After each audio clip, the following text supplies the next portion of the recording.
मुंशी प्रेमचंद की कहानी गुल्ली डंडा। हमारे अंग्रेजी दोस्त माने या ना माने, मैं तो यही कहूँगा कि गुल्ली डंडा सब खेलों का राजा है। अब भी कभी लड़कों को गुल्ली डंडा खेलते देखता हूँ तो जी लोटपोट हो जाता है कि इनके साथ जाकर खेलने लगूँ। न लॉन की ज़रूरत, न कोर्ट की, न नेट की, न थापी की। मज़े से किसी पेड़ से एक टहनी काट ली, गुल्ली बना ली और दो आदमी भी आ जाए तो खेल शुरू हो गया। विलायती खेलों में सबसे बड़ा ऐब है कि उसके सामान महंगे होते हैं। जब तक कम से कम 1 सैकड़ा ना खर्च कीजिए, खिलाड़ियों में शुमार ही नहीं हो पाता। यहाँ गुल्ली डंडा है कि बिना हर फिटकरी के चोखा रंग देता है। पर हम अंग्रेजी चीज़ों के पीछे ऐसे दीवाने हो रहे हैं कि अपनी सभी चीज़ों से अरुचि हो गई। स्कूल में हर एक लड़के से 3-4 रुपये सालाना केवल खेलने की फीस ली जाती है। किसी को यह नहीं सोचता कि भारतीय खेल खिलाएं जो बिना दाम कौड़ी के खेले जाते हैं। अंग्रेजी खेल उनके लिए जिनके पास धन है। गरीब लड़कों के सिर क्यों यह व्यसन मरते हो। ठीक है, गुल्ली से आँख फूट जाने का भय रहता है, तो क्या क्रिकेट से सिर फूट जाने, तिल्ली फट जाने या टांग टूट जाने का भय नहीं रहता। अगर हमारे माथे में गुल्ली का दाग आज तक बना हुआ है तो हमारे कई दोस्त ऐसे भी हैं जो थापी को बैसाखी से बदल बैठे। यह अपनी अपनी अरुचि है। मुझे गुल्ली ही सब खेलों से अच्छी लगती है और बचपन की मीठी स्मृतियों में गुल्ली ही सबसे मीठी है। वह प्रातःकाल घर से निकल जाना, वह पेड़ पर चढ़कर टहनियाँ काटना और गुल्ली डंडे बनाना, वह उत्साह, वह खिलाड़ियों के जमघटे, वह पदना और पदाना, वह लड़ाई झगड़े, वह सरल स्वभाव जिससे छूत अछूत अमीर गरीब का बिल्कुल भेद न रहता था, जिसमें अमीराना चोचलों की, प्रदर्शन की, अभिमान की गुंजाइश ही ना थी। यह उसी वक्त भूलेगा जब घर वाले बिगड़ रहे हैं, पिताजी चौके पर बैठे वेग से रोटियों पर अपना क्रोध उतार रहे हैं, अम्मा की दौड़ केवल द्वार तक है, लेकिन उनकी विचारधारा में मेरा अंधकारमय भविष्य टूटी हुई नौका की तरह डगमगा रहा है। और मैं हूँ कि पदाने में मस्त हूँ। न नहाने की सुधि है, न खाने की। गुल्ली है तो जरा सी, पर उसमें दुनिया भर की मिठाइयों की मिठास और तमाशों का आनंद भरा हुआ है। मेरे हम जोलियों में एक लड़का गया नाम का था। मुझसे 2-3 साल बड़ा होगा। दुबला, बंदरों की सी लंबी लंबी पतली पतली उंगलियां, बंदरों की सी चपलता, वही झल्लाहट। गुल्ली कैसी ही हो, पर इस तरह लपकता था जैसे छिपकली कीड़ों पर लपकती है। मालूम नहीं उसके माँ बाप थे या नहीं, कहाँ रहता था, क्या खाता था, पर था हमारे गुल्ली क्लब का चैंपियन। जिसकी तरफ वह आ जाए उसकी जीत निश्चित थी। हम सब उसे दूर से आते देख उसका दौड़कर स्वागत करते थे और अपना गोइयाँ बना लेते थे। एक दिन मैं और गया 2 ही खेल रहे थे। वह पदा रहा था, मैं पद रहा था। मगर कुछ विचित्र बात है कि पदाने में हम दिन भर मस्त रह सकते हैं, पदना 1 मिनट का भी अखरता है। मैंने गला छुड़ाने के लिए सब चालें चली जो ऐसे अवसर पर शास्त्र विहित न होने पर भी क्षम्य है, लेकिन गया अपना दांव लिए बगैर मेरा पिंड न छोड़ता था। मैं घर की ओर भागा। अनुनय विनय का कोई असर न हुआ था। गया ने मुझे दौड़कर पकड़ लिया और डंडा तानकर बोला, मेरा दांव देकर जाओ। पदाया तो बड़े बहादुर बनके, पदने के बेर क्यों भाग जाते हो? तुम दिन भर पदाओ तो मैं दिन भर पदता रहूं? हाँ, तुम्हें दिन भर पदना पड़ेगा। ना खाने जाऊं, ना पीने जाऊं। हाँ, मेरा दांव दिए बिना कहीं नहीं जा सकते। तो मैं क्या तुम्हारा गुलाम हूँ? हाँ, मेरे गुलाम हो। मैं घर जाता हूँ, देखूं मेरा क्या कर लेते हो। घर कैसे जाओगे? कोई दिल लगी है? दांव दिया है, दांव लेंगे। अच्छा, कल मैंने अमरूद खिलाया था, वह लौटा दो। वह तो पेट में चला गया, निकालो पेट से। तुमने क्यों खाया मेरा अमरूद? अमरूद तुमने दिया था, तब मैंने खाया। मैं तुमसे मांगने न गया था। जब तक मेरा अमरूद न दोगे मैं दांव न दूंगा। मैं समझता था न्याय मेरी ओर है। आखिर मैंने किसी स्वार्थ से ही उसे अमरूद खिलाया होगा। कौन निस्वार्थ किसी के साथ सलूक करता है? भिक्षा तक तो स्वार्थ के लिए देते हैं। जब गया ने अमरूद खाया तो फिर उसे मुझसे दांव लेने का क्या अधिकार है? रिश्वत देकर तो लोग खून पचा जाते हैं। यह मेरा अमरूद यूं ही हजम कर जाएगा। अमरूद पैसे के 5 वाले थे जो गया के बाप को भी नसीब न होंगे। यह सरासर अन्याय था। गया ने मुझे अपनी ओर खींचते हुए कहा, मेरा दांव देकर जाओ। अमरूद समरूद मैं नहीं जानता, मुझे न्याय का बल है। वह अन्याय पर डटा हुआ था। मैं हाथ छुड़ाकर भागना चाहता था। वह मुझे जाने न देता। मैंने उसे गाली दी। उसने उससे कड़ी गाली दी और गाली ही नहीं, एक चाटा जमा दिया। मैंने उसे दांत काट लिया। उसने मेरी पीठ पर डंडा जमा दिया। मैं रोने लगा। गया मेरी इस अस्त्र का मुकाबला न कर सका। मैंने तुरंत आंसू पोंछ डाले, डंडे की चोट भूल गया और हंसता हुआ घर जा पहुंचा। मैं थानेदार का लड़का एक नीच जात के लौंडे के हाथों पिट गया। यह मुझे उस समय भी अपमानजनक मालूम हुआ, लेकिन घर में किसी से शिकायत न की। उन्हीं दिनों पिताजी का वहाँ से तबादला हो गया। नई दुनिया देखने की खुशी में ऐसा फूला कि अपने हमजोलियों से बिछुड़ जाने का बिल्कुल दुख ना हुआ। पिताजी दुखी थे। वह बड़ी आमदनी की जगह थी। अम्मा जी भी दुखी थी। यहाँ सब चीज़ सस्ती थी और मोहल्ले की स्त्रियों से घराव सा हो गया था। लेकिन मैं सारी खुशी के फूला न समाता था। लड़कों में जीत उड़ा रहा था। वहाँ ऐसे घर थोड़े ही होते हैं। ऐसे ऐसे ऊंचे घर हैं कि आसमान से बातें करते हैं। वहाँ के अंग्रेजी स्कूल में कोई मास्टर लड़कों को पीटे तो उसे जेहल हो जाए। मेरे मित्रों की फैली हुई आंखें और चकित मुद्रा बतला रही थी कि मुझसे उनकी निगाह में कितनी स्पर्धा हो रही थी। मानो कह रहे थे, तू भगवान हो भाई, जाओ, हमें तो इसी उजड़ ग्राम में जीना भी है और मरना भी। 20 साल गुजर गए। मैंने इंजीनियरिंग पास की। उसी जिले का दौरा करता हुआ उसी कस्बे में पहुंचा और डाक बंगले में ठहरा। उस स्थान को देखते ही इतनी मधुर बाल स्मृतियाँ हृदय में जाग उठी कि मैंने छड़ी उठाई और कस्बे की सैर करने निकला। आँखें किसी प्यासे पथिक की भांति बचपन के उन क्रीड़ा स्थलों को देखने के लिए व्याकुल हो रही थी, पर उस परिचित नाम के सिवा वहाँ कुछ परिचित ना था। जहाँ खंडहर था वहाँ पक्के मकान खड़े थे। जहाँ बरगद का पुराना पेड़ था वहाँ अब एक सुंदर बगीचा था। स्थान की काया पलट हो गई थी। अगर उसके नाम और स्थिति का ज्ञान न होता तो मैं उसे पहचान भी न सकता। बचपन की संचित और अमर स्मृतियाँ बाहें खोले अपने उन पुराने मित्रों से गले मिलने को अधीर हो रही थी, मगर वह दुनिया बदल गई थी। ऐसा जी होता था कि उस धरती से लिपटकर रोऊं और कहूँ, तुम मुझे भूल गए। मैं तो अब भी तुम्हारा वही रूप देखना चाहता हूँ। सहसा एक खुली जगह में मैंने 2-3 लड़कों को गुल्ली डंडा खेलते देखा। एक क्षण के लिए मैं अपने को बिल्कुल भूल गया कि मैं एक ऊंचा अफसर हूँ। साहबी ठाट में, रौब और अधिकार के आवरण में जाकर एक लड़के से पूछा, क्यों बेटे, यहाँ कोई गया नाम का आदमी रहता है? एक लड़के ने गुल्ली डंडा समेटकर सहमे हुए स्वर में कहा, कौन गया? गया चमार? मैंने यूं ही कहा, हाँ वही। गया नाम का कोई आदमी है तो? शायद वही हो।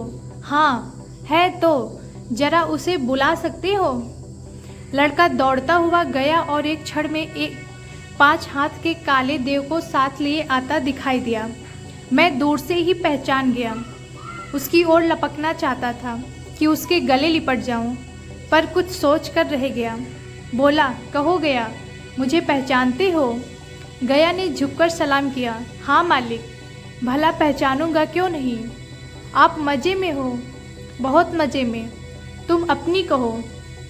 डिप्टी साहब का साइस हूँ।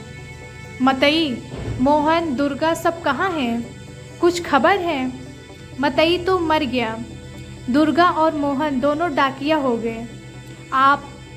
मैं तो जिले का इंजीनियर हूँ, सरकार तो पहले ही बड़े जहीन थे।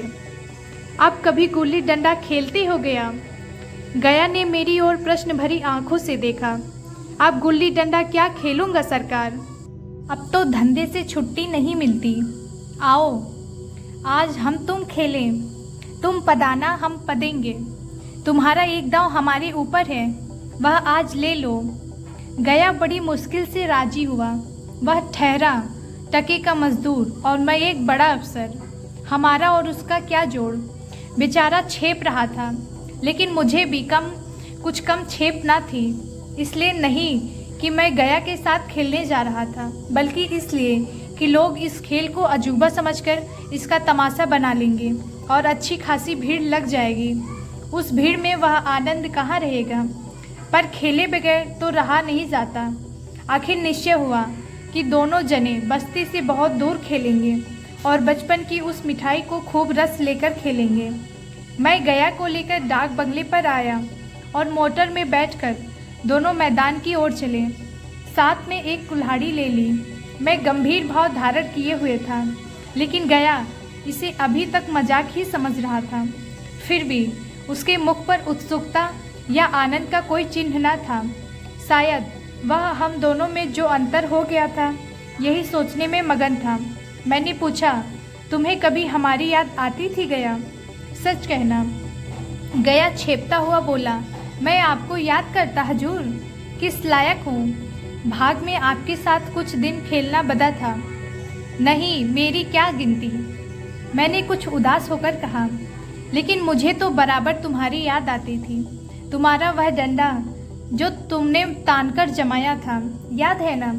गया ने पछताते हुए कहा, वह लड़कपन था सरकार, उसकी याद न दिलाओ। वाह, वह मेरे बाल जीवन की सबसे रसीली याद है। तुम्हारे उस डंडे में जो रस था, वह तो अब ना आदर सम्मान में पाता हूँ, ना धन में। इतनी देर में हम बस्ती से कोई 3 मील निकल आए। चारों तरफ सन्नाटा है। पश्चिम और कोसों तक भीमताल फैला हुआ है, जहाँ आकर हम किसी समय कमल पुष्प तोड़ ले जाते थे और उसके झुमके बनाकर कानों में डाल लेते थे। जेठ की संध्या केसर में डूबी चली आ रही थी। मैं लपक कर एक पेड़ पर चढ़ गया और एक टहनी काट लाया।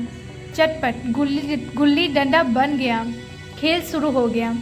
मैंने गुच्ची में गुल्ली रखकर उछाली। गुल्ली गया के सामने से निकल गई।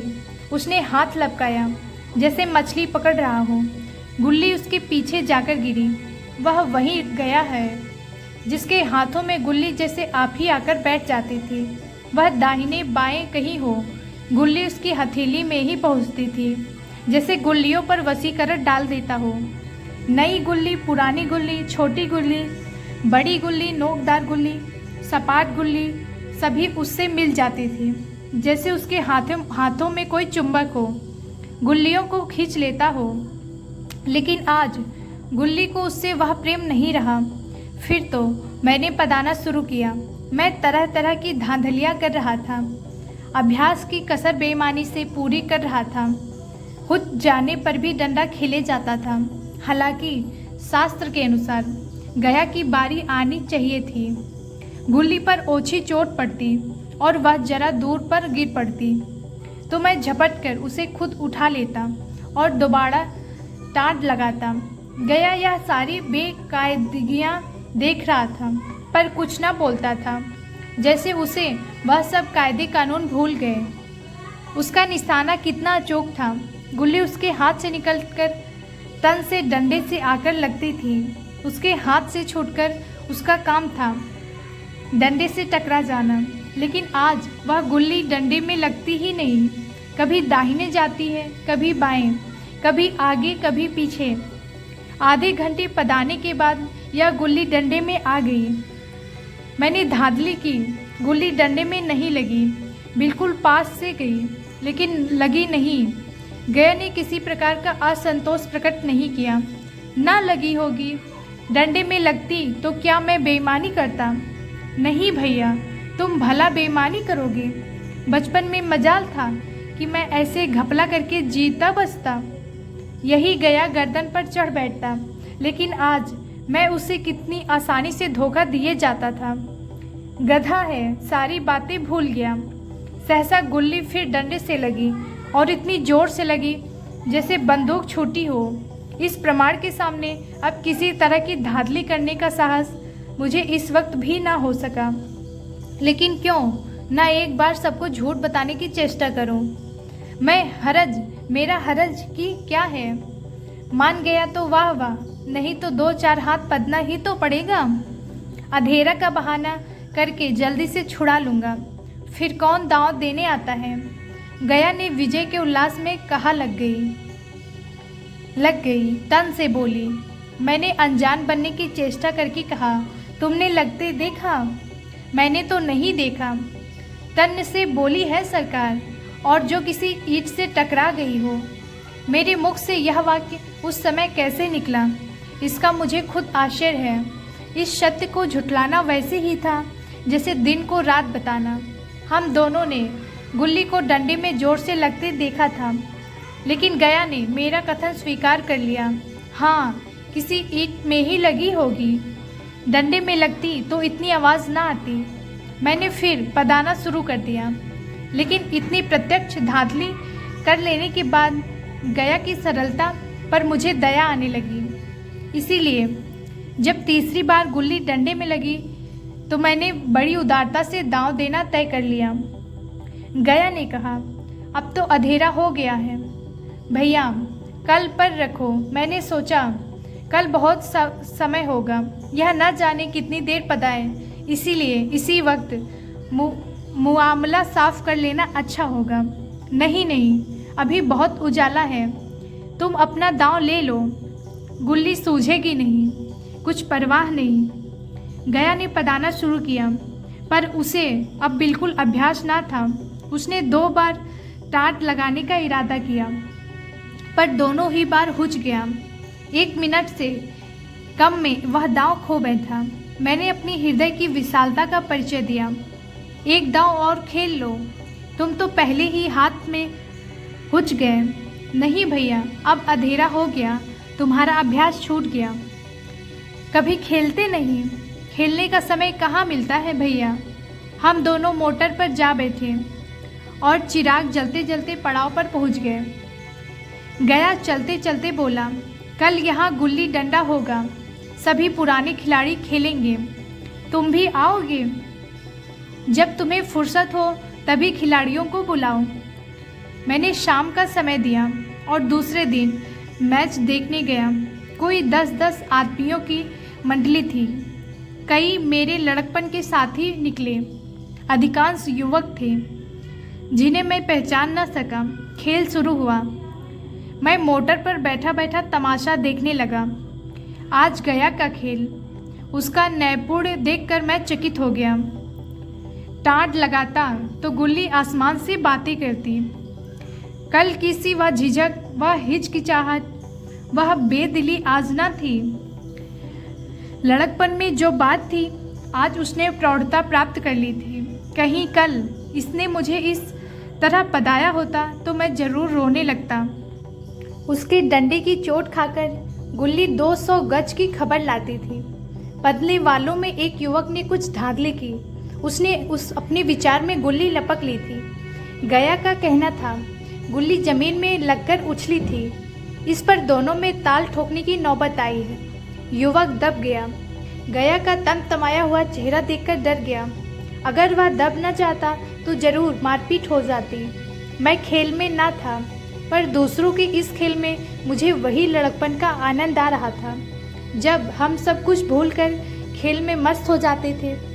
अब मुझे मालूम हुआ कि कल गया ने मेरे साथ खेला नहीं, केवल खेलने का बहाना किया। उसने मुझे दया का पात्र समझा। मैंने धांधली की, बेईमानी की, पर उसने जरा भी क्रोध ना आया, इसलिए कि वह खेल ना रहा था, मुझे खिला रहा था, मेरा मन रख रहा था। वह मुझे पदाकर मेरा कचूमर नहीं निकालना चाहता था। मैं अब अफसर हूँ। यह अफसरी मेरे और उसके बीच में दीवार बन गई है।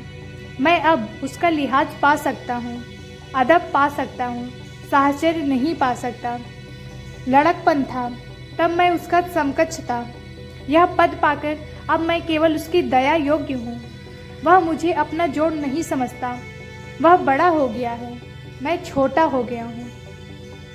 आशा करती हूँ कि आपको ये कहानी पसंद आई होगी। अगर आपको ये कहानी पसंद आई हो तो please like, share and subscribe ज़रूर करें। धन्यवाद।